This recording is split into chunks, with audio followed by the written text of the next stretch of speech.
Well, here's a little update on the lathe. You'll see let's start. I got the motor mounted up to the back drive, and then got it wired up to the switch, and I had to cobble up.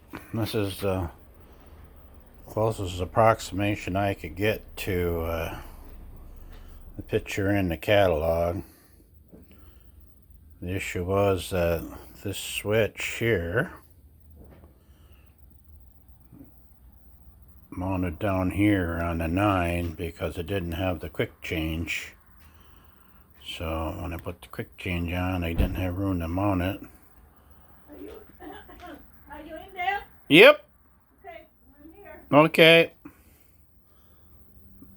I was going to mount it here, but then that would get in the way and I wouldn't be able to move my cutting tool all the way up close.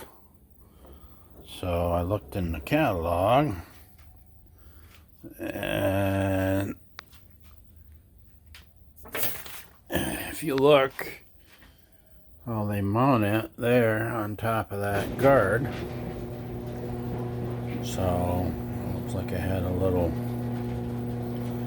I don't know, sorry about the waviness, but anyway, you get the picture. So I had to come up with some way to mount that.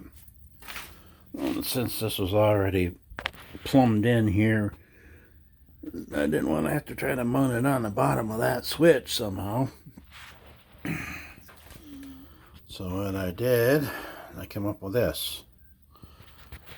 I'd taken, because this isn't flat here, so I took my, not my fly cutter, what do they call it? Boring head, boring bar, boring head. Cut a little radius in that to match this. Put a split clamp to hold that piece of aluminum. And the aluminum goes in there. So yeah, plug the lathe in. Put her in forward. Runs pretty good.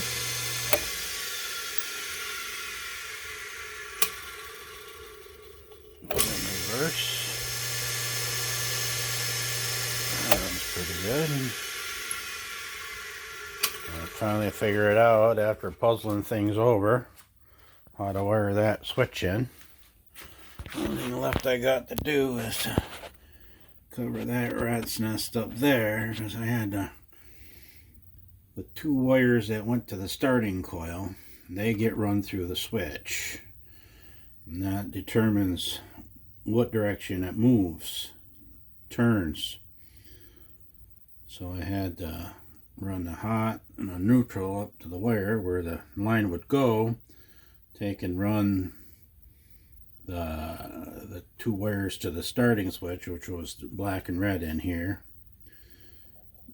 the starting winding, run into the switch and run them back. And I finally figured out from ohming out the switch how I had to wire that up. That was a little funky. Not really funky, just a little, it wasn't straightforward.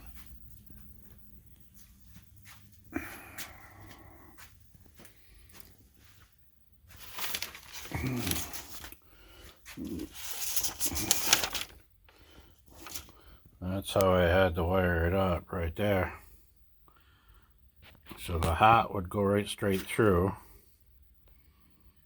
and the red wire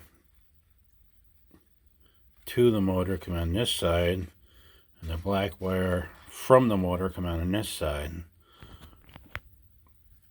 And the black wire, red wire from the motor come in here, the black wire to the motor. So then when you switched to reverse, and this is basically how it swapped the wires at the motor. The red got switched to the black, and the black gets switched to the red, and that's how it reverses. So anyway, that little bit of wiring magic is what I couldn't find from searching the internet, so I worked it out anyway. So yeah, this is the number of wires. We had the green, the hot, and the neutral going to the wire, and these are the two wires coming, 2 wires going back. So I had 7 wires inside that flex there. Needless to say, using this switch box as a junction box, things got a little tight, but it worked out. Let's see if I can find it here.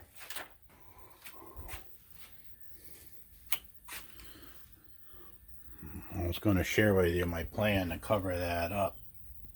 But really, first place, I don't have a cover for that. I don't know where the hell it went. I could probably get one easy enough. But I just don't, I'd really be ramming those wires in there, so. If I can find it. No matter how hard I try, I just can't keep this place cleaned up. It's amazing the number of tools you need. Okay, so I had an old motor in the back there that had some part of the control circuitry housed in this. So the plan is to put this in the mill and mill this down so it's just a 1/4 of an inch high.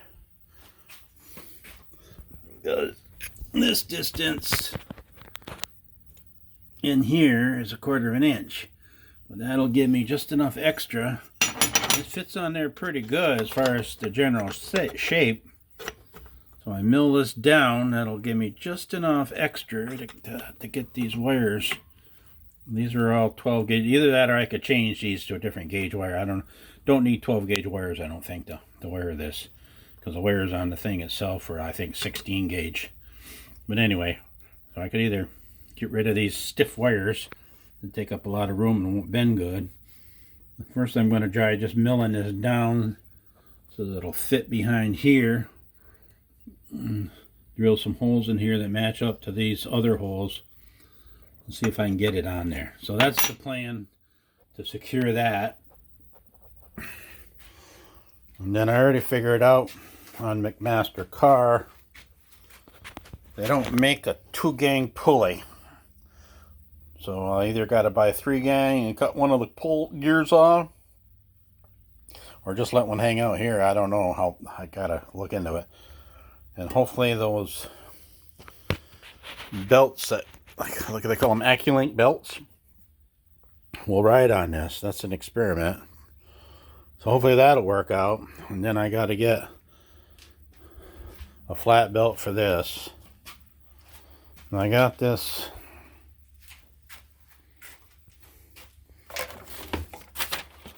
There goes my documentation. I got this leather belt with a link on it, but it's too wide, so I could either cut this down and try, and then it's too long too, so I'd have to either get the tool or cobble up some way to put the link back on it. But I got on the Practical Machinist, and there's an aftermarket belt you can buy that you glue together. So I wouldn't have to take the shafts off to get it on, because otherwise you got to take this shaft out and that shaft back there out, get a belt on. So anyway, that's where I am right now. This don't look too bad. I guess I could round this up, but hey, you know, worked out pretty good, pretty sturdy. So anyway, that's the status. Getting closer. Get a pulley or a couple pulleys. I could buy individual pulleys and just have to swap the pulley back on and off if I want to change the belt, which probably won't be changing that belt that much, so it might not be a big deal. But anyway, I got to figure that out. Get the belt to here, and the belt from here to here. Then I can find out what else is wrong with it. So that's it. Hope this wasn't too boring. Praise God.